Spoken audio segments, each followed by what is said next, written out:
নমস্কার দর্শক বন্ধু, আমি Mandira Chatterjee, Facebook page, YouTube short channel video. আজকে আমি সয়াবিনের একটি রেসিপি আপনাদের সাথে শেয়ার করছি। তো চলুন রেসিপিটা আমি বানিয়ে দেখাচ্ছি। যারা জানেন তাদের জন্য নয়, যারা জানেন না তাদের জন্য। সয়াবিনটাকে হাতে আমি ম্যাশ করে নিয়েছি। ফোড়নে আমি দেবো কাঁচা লঙ্কা আর সাদা গোটা জিরে দেবো ফোড়নে।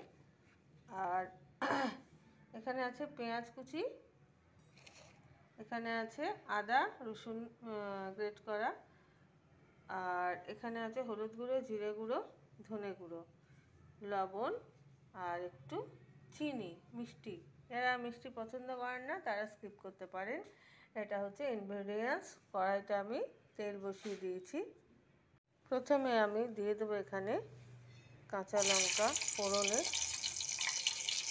সাদা জিরে,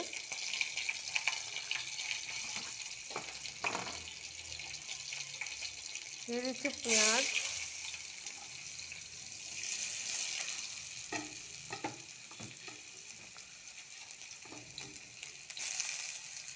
আমার হাতে সময় নেই বলে আমার হলো না। তো আপনারা চাইলে এটাকে ম্যারিনেট করে রাখতে পারেন, 1 ঘন্টা ম্যারিনেট করে এটাকে রান্না করতে পারেন। তো এখানে আমি দিয়ে দিচ্ছি হলুদ গুঁড়ো, দিয়ে দিচ্ছি এখানে জিরে গুঁড়ো, আর সয়াবিনটাকে আমি রাতে ভিজিয়ে কুকারে 4টে সিটি মেরে নিয়েছি। দিয়ে দিচ্ছি পরিমাণ মতন লবণ। কায়দা করে লাভ নেই, এটাকে হাতেই মাখাতে হবে, চামচ দিয়ে সম্ভব নয়।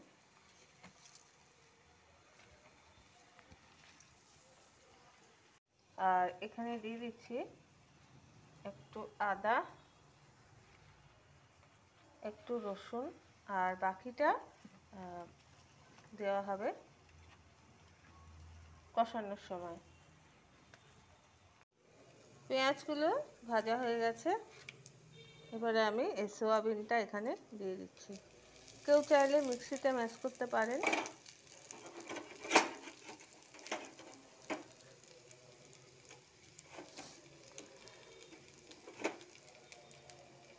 আমার কারেন্ট ছিল না বলে আমি হাতে হয়ে গেল, তো সেই জন্যেই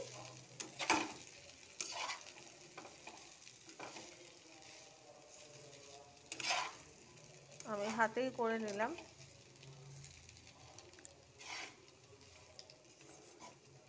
এটা আমি সিমে করছি, কারণ বেশি গরম হয়ে গেলে তখন আবার পুড়ে যাওয়ার একটা ব্যাপার থাকবে।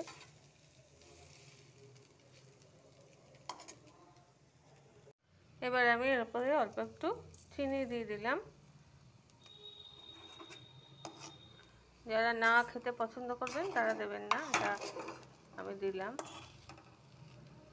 তবে সয়াবিনটাকে সেদ্ধ করার পর কিন্তু ভালো করে জলটাকে চিপে সয়াবিনটাকে